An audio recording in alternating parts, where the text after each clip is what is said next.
Hello everybody, this is DH Thorne here. So this is going to be the first in a new series of videos. It's going to be probably in its own playlist as well as the main occult video playlist. And these videos are going to be titled Back to Basics. And these are videos that are going to be about topics that maybe beginners are going to be having questions about, or even more advanced people might want to have some ideas that maybe they haven't thought about before. And a lot of these represent things that I do or things that I'm knowledgeable about, primarily the former. This particular video is going to be sort of about improvising in magic, and it's really going to be about how can you practice your magic when you don't have access to sacred tools for whatever reason. So what are some of the reasons you might not have access to sacred tools? And by sacred tools, I mean things like wands and daggers and goblets and altars and candles and all of this cool stuff that you see around me at any given time. Some of it's, you know, just for decoration. Some of it actually has purpose. So let's look at some of the reasons why you might not have access to this, okay? The first and most common and most obvious, you live in a situation where the people that you live with or that are visiting or whatever are intolerant to your practices. This is most common with younger people or people who aren't in control of their means and their situation. So someone who's staying with friends or relatives for whatever reason, a young person, hopefully you're old enough to be maturely making these decisions. I'm not going to be encouraging you to, you know, necessarily rebel against your parents, although, you know, what am I going to say, that I don't believe in that? Of course I do, to a certain extent. But you should always get your parents' permission, I'm supposed to say, so I have to say that. But you know what I'm saying. So your parents, your friends, your relatives, your roommates, they may have a problem with your practices. Heck, maybe they don't have a problem with it. Maybe they're just allergic to incense or something that you like to use. Maybe they don't like scented candles or something, you know, and you got to find other ways to deal with it. So the first thing, and the other reason might be maybe you're caught in the spot. Maybe you're out. Maybe you're at a restaurant and you just feel like, I got to do a magic ritual right now. I just know I've got to. This is the best time. I looked at the correspondences. I feel the energy building. I know I got to do magic right now. So that would be another example of a good situation where you got to improvise somehow. So let's say you really have to keep it discreet. Now, I know E.A. Quetting had a video a long time ago talking about how you could do it in the bathroom, right? You could use the back of your toilet or something, and you could set up a little altar there, and it's nice and private. Maybe you could use the sink or whatever, and just make sure you clean it all up good, and you can get away with murder that way, right? And that's, of course, still on the table. That's a valid way to do things. But maybe you got to be even more careful than that. Maybe you've got, you know, people who even the smell of a candle wick will signify that you've been doing naughty things, okay? So to understand this, you have to understand the significance of tools. Now, in my opinion, tools are props. Props are not the genuine article.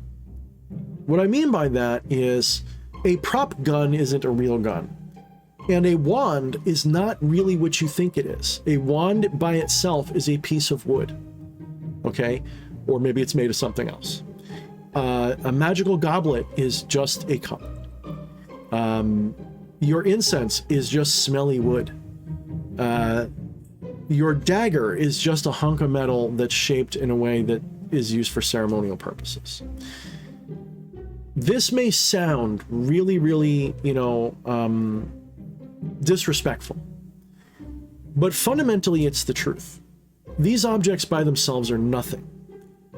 What makes them powerful is a combination of the energy that you put into them. And by energy, I don't necessarily mean electricity or heat or magical energy, which nobody knows what the hell that even means, really. They just use those words like they think they do. By energy, I mean you're infusing in your own collective, your own personal conscious, and which is part of the collective conscious. You are charging your own conscious identity. So within your own consciousness, this object becomes charged. The object itself is just an illusory thing in your imagination that exists in Maya. It is not a real thing. So when you charge that object, you're charging that object symbolically in your own psyche, in your own soul, in your own collective, you know, your own part of the collective conscious. And this can, over time, build up and, of course, be felt by others even if you build it up enough. But it's not necessary. That's just like a quirk. It's not necessary to do. So something that you have that is a magical implement that you've been using for a while, either because you've consecrated it or charged it or dedicated it or whatever you're doing with it, maybe you just use it a lot and it just takes on magical energy because of that. Again, whatever that means to you. That makes it sacred in your art. And one of the problems is people get attached to their tools, their props, and forget that really what is of significance is the subjective attachment, the psychic association that you have with that tool, with what it symbolically represents. So what is a prop? It's something that symbolizes, in a way, the genuine article. So a wand, for example, symbolizes the element of fire, which is a creative element, which is a masculine element, which is the element that inspires. It is the element that impregnates the world with your desires, with your intentions. It is what is used to create circles and charge objects and all of that good stuff. Okay, but that wand itself is not fire. It's a symbol of that fire. One could say that perhaps the reason for this is because it's reminiscent of a phallus. Of course, that's true. One could also say that because maybe once upon a time the wand was a poker that was used in a bonfire in shamanic rituals going back millennia. You know, maybe that's why, because you needed a wand or something. A wand would be just your poker. And you'd have a red hot ember on the end. And of course, as that burns, it becomes chalky, becomes, you know, carbon, which you can use to inscribe a circle on things, right? So it becomes like a pencil. All of these things are symbolic representations of something more fundamental, something deeper that is unspeakable. It's the ability to transfer, to impose, to create, to inscribe, to charge, to adjust, to poke and prod. All of these things are symbolic of creative influence type forces. The wand represents the element of fire, but it itself is not fire. Just like the flame on the end of this candle. You think, if you're like the average person, you think that this is flame. But that thing that you see as flame is not actually the flame. That is actually a projection of what flame really is. That is a symbol for fire. We as human beings are trapped in this illusory maya, this world of sort of magical delusion, in which we think the experience is the genuine article.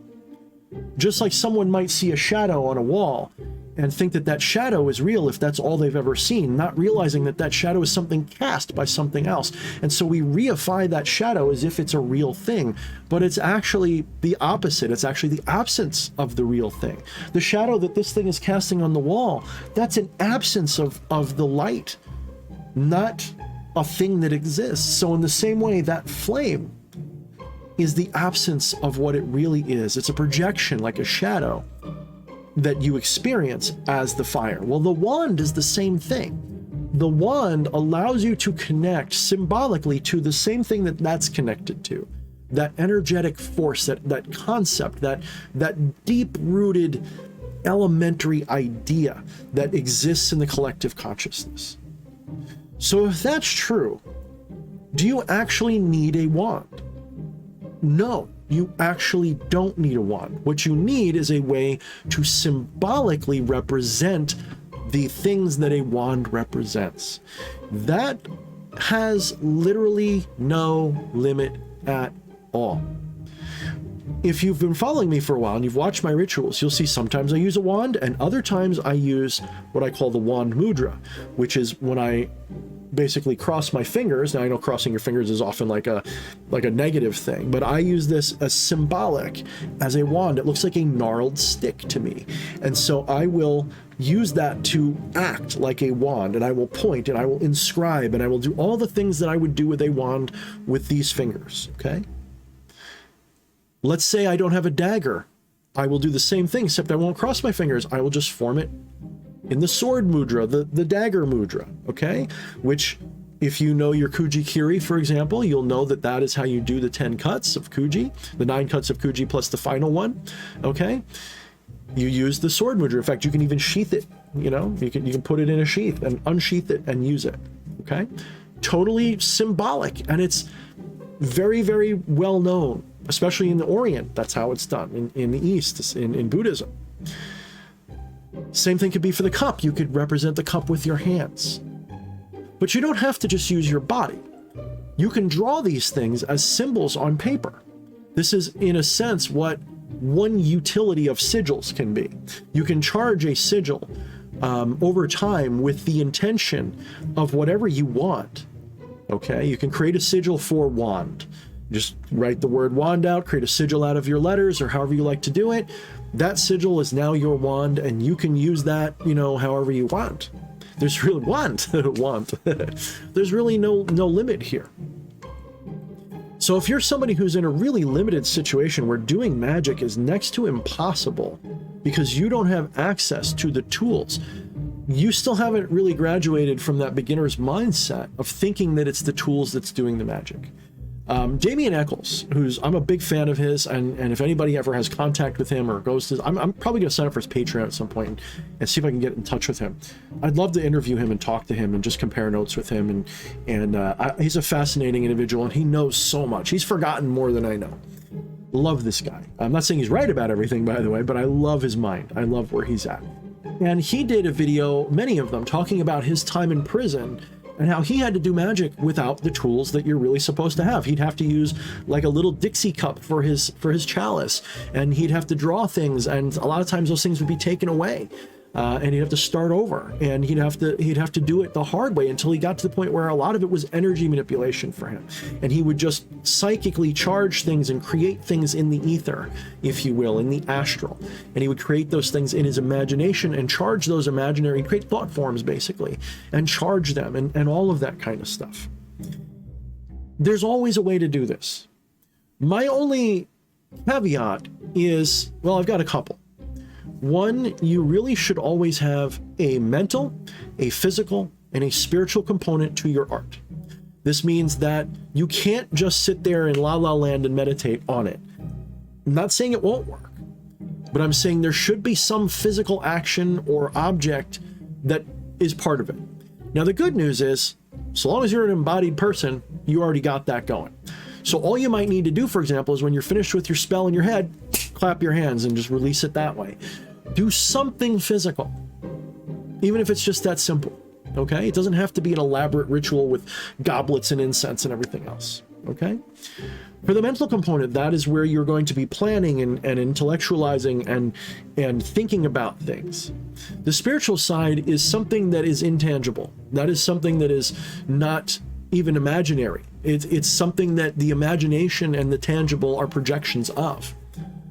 And that's a harder thing to figure out. And for most people, when you're a beginner, you don't know how to get in touch with that spiritual side. You may think you do.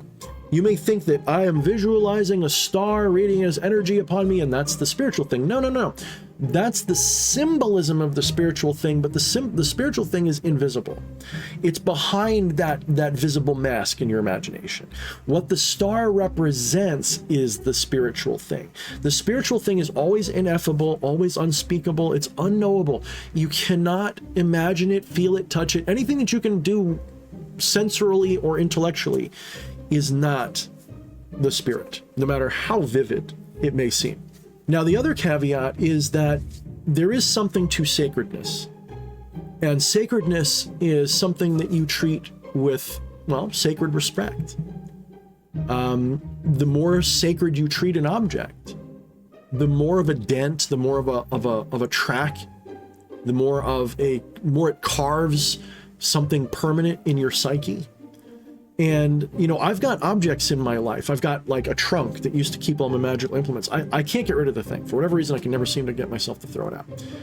I've got books. I've got stuffed animals. I've got boxes. I've got ornaments and things from when I was younger and doing magic that I still have. I've got gifts from my parents. I've got like ornaments from my long dead family that either are being used or would be used in magic again. candlesticks, you know, stuff like that. So treating something as sacred will make it more powerful, shall we say, at least in terms of your own psyche, your own imagination, your own ability to connect with that object.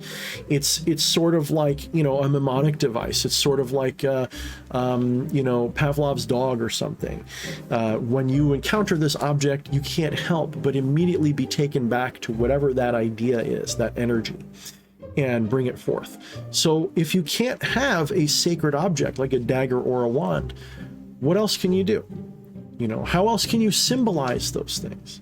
Now, here's where you get to use your imagination. One option, like let's say I was living in a home and I couldn't do any of this stuff the way I would want. Let's say I really had to keep it secret.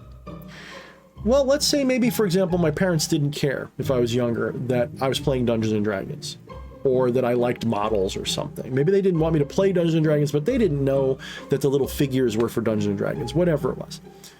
Well, maybe I would set up in my room what would look like a game. And I would have a figure that represents me as the sorcerer. And that sorcerer would, if possible, have all of the implements that I would want. Maybe he'd be carrying a wand or a sword or a dagger or whatever. There'd be an altar that I would decorate and create that would be just something that's like part of the background, you know. Maybe it would be like a little picture that I would draw. Maybe I'd get a sculpture of it. However I would do it, I would simulate it. I'd create a ritual space. This is where the wizard works his magic, right? And I would have figures for all of the spirits. I'd find them as best I could that represented those spirits to be little idols in miniature. There's no reason your altar has to be this big, fantastic thing. It can be something that fits on a little coffee table. It doesn't have to be anything fancy. It can sit right on your desk. It can be this big. Because all you need is a physical component. You can do the rest with your imagination, your psyche, your mind. You've got your physical element, and that's all you need. Well, maybe your parents don't like that, or maybe your friends don't like that. Maybe you're living in prison and you can't do it that way. Can you get pieces of paper? Can you get writing implements? If so, you can draw all of this, or you can write all of this. You can indicate it diagrammatically, if that's even a word. You can do all of this symbolically, and you can keep these as long as you can. You can charge them over and over and use them over and over. And at some point, they're just as good as anything you would buy in a store or make by hand. Some could even argue that they're even better for some people. Some people, it will work better. I promise you that. Some people, when they're confronted with a magical item, like a solid physical object that's been made with care, they go, whoa, this is too special. I don't want, you know, it messes with them. It's like performance anxiety or something. Sometimes people do better when they don't have to take it seriously. Ironically as that is.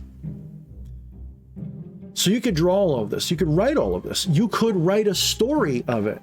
And this is something people don't realize.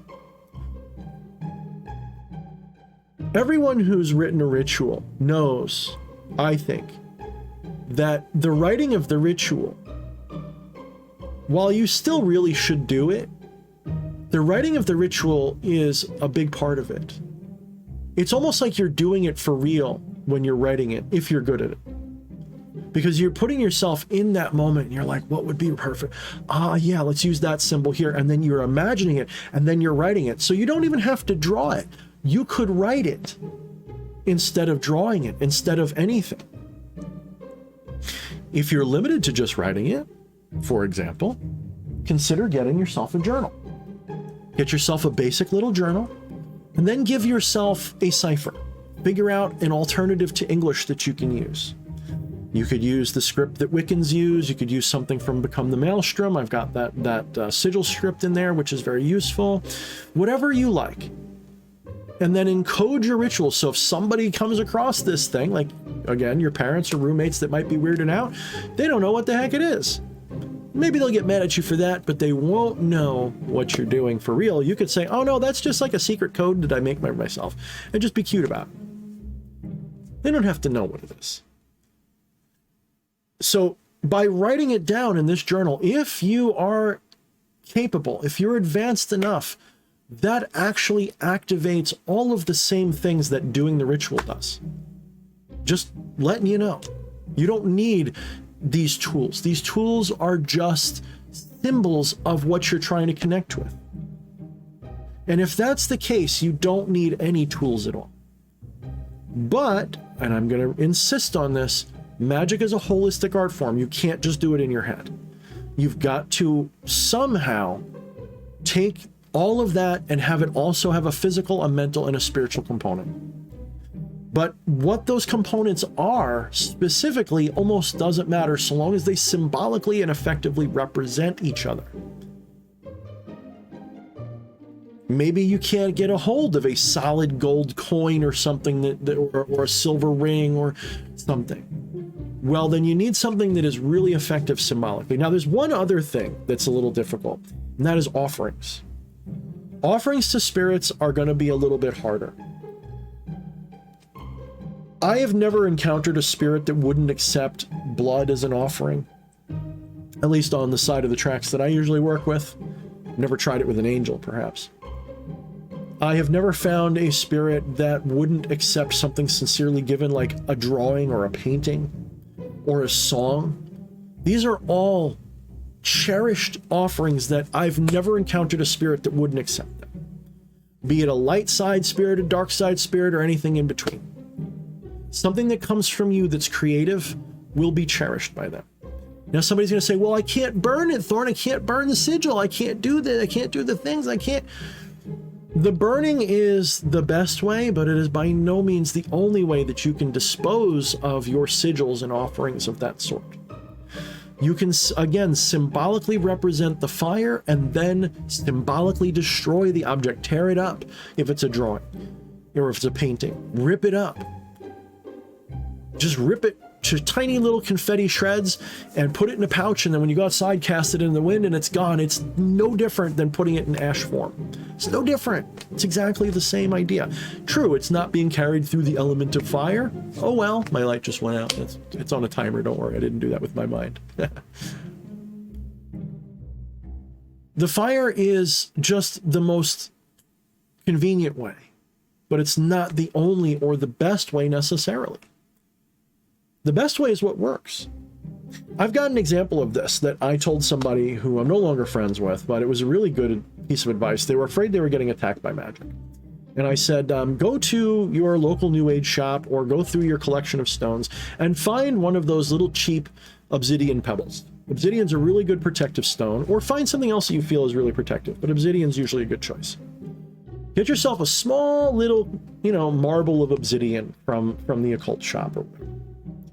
And whenever you feel that negative energy from that curse, or whenever you think about it, or whenever something bad happens, take that negativity and put it into that stone. Redirect that energy, hold it in your hand and just charge that stone with those thoughts. Just feel and visualize all of that going into the stone and being absorbed. And at the end of the day, or when you feel it's sufficient, take that stone, close your eyes, turn around any number of times, but at least 3, and cast it with your eyes closed without looking as far as you can possibly throw it. Obviously, you should do this outside, somewhere in a wilderness if possible, a park at least. And then before you open your eyes, spin around again 3 or 4 times so you have no idea where it is. And when you're throwing it away, visualize and feel and know that you're casting all of that negative energy that you just absorbed in that stone away forever, and you're never going to encounter it again. And if you need to, do it again the next day and the next day until this passes. That's a powerful magic spell. You may not realize it, but it works really well. That's actually something I learned when I was younger. I used to do that all the time. It worked really well.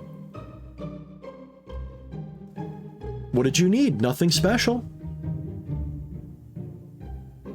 You're not allowed to do magic in your house, or you're allowed to have a rock collection. Obsidian counts as a rock, doesn't it? So you see what I'm getting? There's always a way. There's always something you can do. There's always a way that you can improvise, make offerings, do rituals. Maybe you're in public, like I said, and you can't do the thing because you don't have your wand. Okay, Do you have a straw in your soda cup? Do you have your finger? Can you draw on a napkin? Can you take the silverware and arrange them in an interesting pattern that looks like a ritual space? Can you symbolize things? If you can do magic. This is why some people can literally do magic with a necklace or a ring or a piece of clothing or a pebble they have or a key in their pocket. They can do magic with just about anything. The only thing that makes it more or less powerful, based on tools, I mean, is just how much faith you have. And by faith, I don't mean blind faith. I mean, I've worked with this object so much, I know it's powerful. But even that is just, it's just a crutch. It's just a prop. I personally believe that at some point in every accomplished magician's life, in fact, I'll probably put this in my book, at some point in every career of a magician or sorcerer, they absolutely must, at some point, sweep their entire everything, the most sacred things included, sweep it all into a dumpster and start over. Thorne, no, that's this is the most sacrilegious, blasphemous thing. Think about it. Are you the magician, or are the tools the magician?